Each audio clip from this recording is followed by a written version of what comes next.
And you just listen to a young girl who was saying that the Nigerian community here is totally very angry. Covers all the aspects of various techniques of our general was the Ijaw country of the Niger Delta of the Federal Republic of Nigeria. He went to several schools. His major academic genesis was at the government college, Ujeli. Go gather, destroy their food. With the camp and that other camp, don't go camp. Don't compensate everybody. In its key generation sometimes. Today our focus will be on the style of K.C. Clark, the poet and writer, and we shall also be very interested in his point Akmo dancing. It's something that needs to be exploited. Some lives are meaningful, some are empty. Lives that are meaningful, with too much meaning and riches to offer humankind. Long after some of these earthly adventures are no more, one can still find footprints of these great lives on the pavements of our contemporary lives. Good evening, you're welcome to the program Green Planet.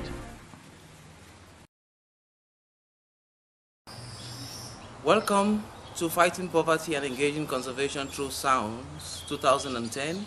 It is part of the Conference on Sustainable Strategies and Practices for Development 2010 as well. Forest House was created in June 2009. As our speaker yesterday said, they had to differentiate between SEDEP commercial and charitable work, because actually SEDEP started by processing arrow, training farmers on arrow domestication, processing it and marketing it. But when the SEDEP partners came, they realized that you could not do charitable work at the same time trying to raise money. So you had to differentiate the two bodies. That was how Forest House was given birth to. Actually, it was in June 2009, but it was actually legalized in September 2009. Okay, our mission is to assemble, package, and distribute non-timber forest products. Our products are arrow seedlings, and honey.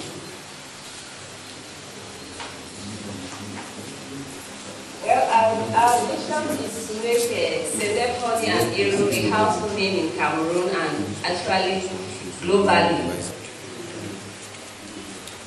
Okay, the team at Forest House, we have 5 operational staffs and a volunteer.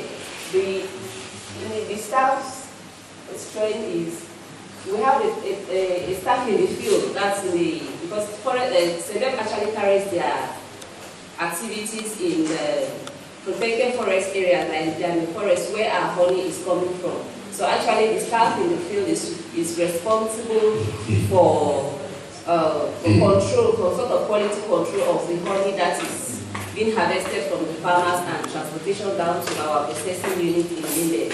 Then we have 4 staffs in the office that are responsible for the packaging and marketing of the product. We have a manager, and equally we have a volunteer, because in Forest House we encourage volunteering, because we take in a lot of volunteers. At the end of the day, they become staff of the institution. The volunteer is responsible for shredding the day-to-day arrow.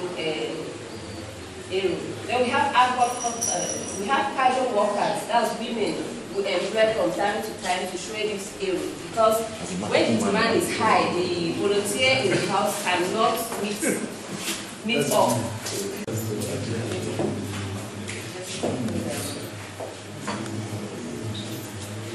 Okay, these are Forest House activities. They are selling, package, and distribute organic food products. For the staff, Forest House is focusing on arrow and honey that SEDEP is promoting through her forest restoration and child domestication program. This product comes from small holder farmers in remote villages in Cameroon.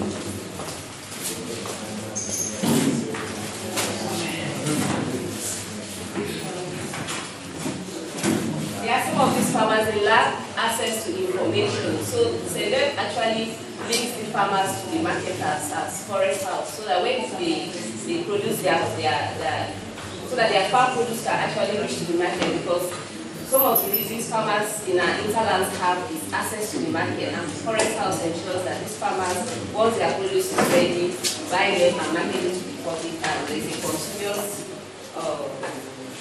they can continue in their farming activity. Okay. Forest house actually process natural honey, which is select honey. I believe that most of us know that.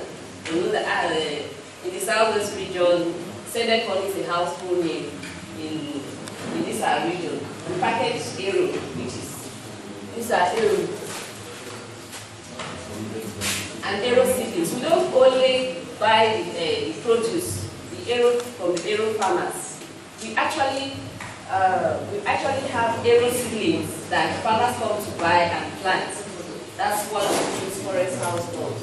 Okay, this is our, those are the products, that's the Arrey seedlings that we actually have in our institution. Okay, this is the beehive. That's in our, the beehive in the forest. That's our Arrey farm.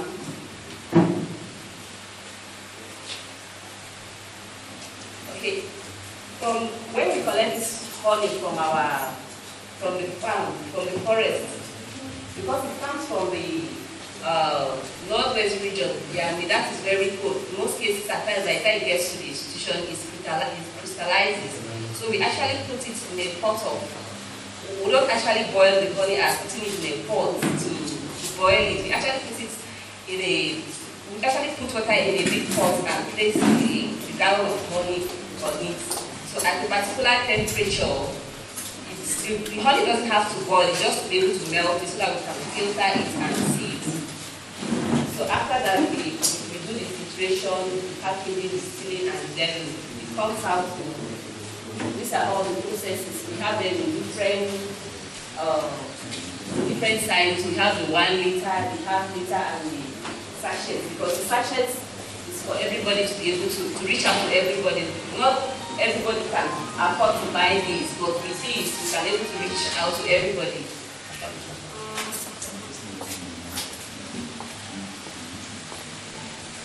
So these are the different sizes of the honey we have: 1 liter, the half liter, the electric dryer. It's a dehydrating machine. It helps to maintain the green color. With this, it can last for 1 year without changing the color, and it retains its nutrients. And unlike the sun drying, that within a month or so the color changes to brown, but with the dehydrating machine, it's electric, a kind of fan drying, and the temperature is very minimal, so it doesn't kill the nutrients of the vegetable. And after that, we package it in 100 grams packet,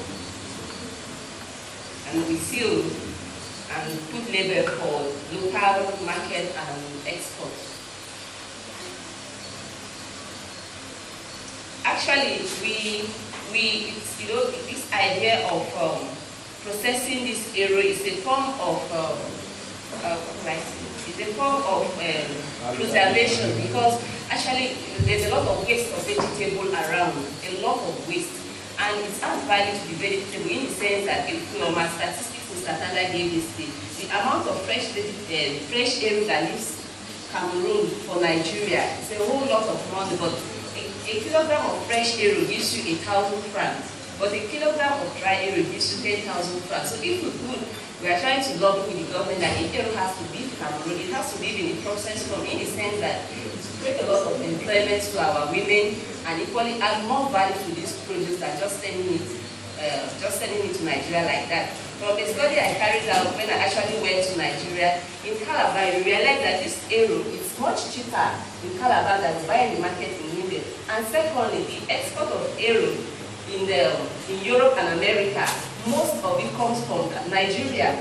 Whereas actually the fresh Arrey is coming from Cameroon, and very few of us in Cameroon are actually exporting this Arrey to the US, because it's not all part of Nigeria that consumes Arrey.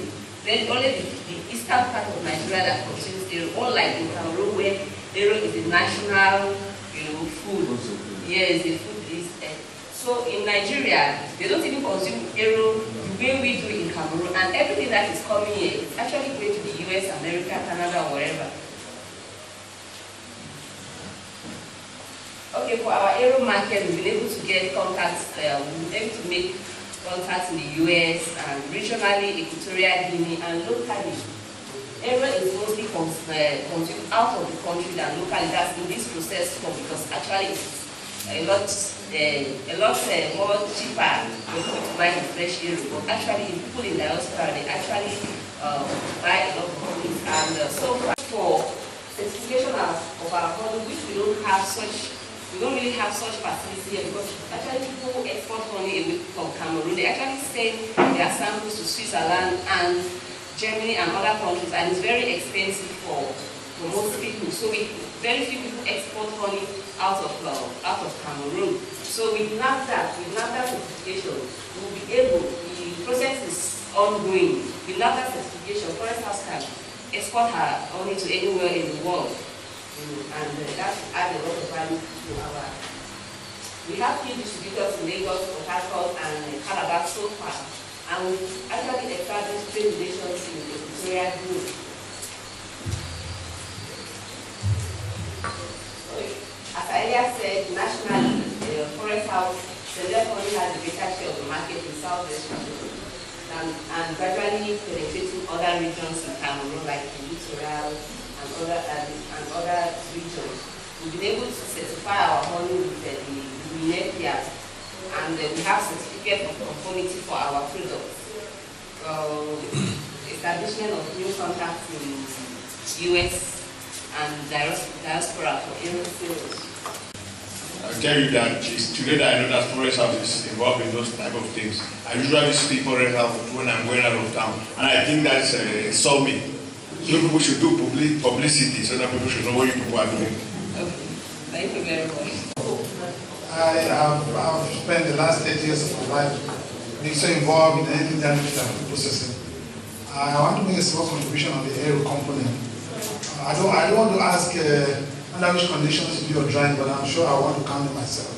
You mentioned something about some difficulties about validation for the government to permit you to export more and discourage the fresh air moving around the place. Probably some indicators of quality for vegetables, something like aero would be the microbial content. You are a microbiologist. The moisture content and especially the chlorophyll content, which I think, I'm sure we can do at least the chlorophyll and the chlorophyll and the moisture content at the corner. I can contact with my friends, and I'm sure the microbiology can be done at the University of Boya. Why I insist on the chlorophyll content is that the drying, if we would justify that the fresh aero has, if we compare the chlorophyll content of the fresh aero, which is also related to the protein content, to what you have dried, so you can justify that. I mean, there's no significant difference in chlorophyll content, invariably the protein content between your dried aero and the fresh aero. So that can be a strong argument. And because at least you know the moisture content and the microbial content of the aero, as opposed to what comes from the wild, that can be a very strong argument for your process. So we can get involved in those aspects. For the drying that you're doing a convection, I think it's a convection oven. I know, not so electrical oven. We use corn. Yeah, so as I'm saying that, eventually, for those farmers who may not be able to afford a convection oven, we should be able to come in so that they can use the special drying oven for drying their vegetables. So thank you very much, and that's a lot of contribution. Okay. Thank you very much. I'll be grateful if everybody here can pick a bottle of honey before you get back home. Thank you very much. One of the key reasons of using an organization like Forest House to deliberate on its market outreach and on its products based on non-timber forest products was to show that there was a possibility of parceling and of industrialization within our parameters and of adding value to primary products. In many cases, the strategies we have been export-oriented and based on cash crops, whereas there were so many other areas that could be exploited and to give more value to the economy. For instance, spices that are gotten from our forests could be parceled and dried and also exported to the diaspora, where we have a good chunk of consumers there. And we saw that it was relevant because if we were deliberating on solar dryers within the conference, and the solar dryers were broad-based and could also be used in the drying of spices, then it is necessary for us to look at other avenues where if people invest on the solar dryers, it will be useful for them to be able to do other things, not necessarily drying fish or meat. And we thought it was very useful to understand the mechanisms that some of them were industrial, that Forest House and Sendep, were using to market their products and also to step up value to the non-timber forest products that are abound in our country.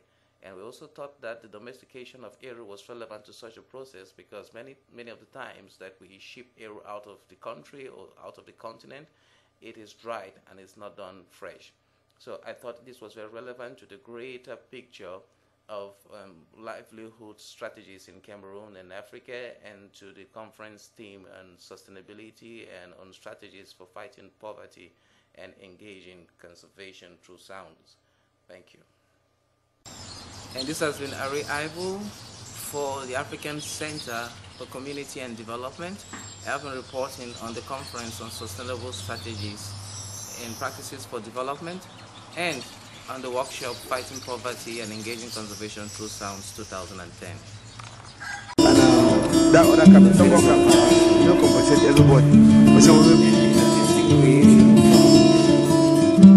its key generation sometimes.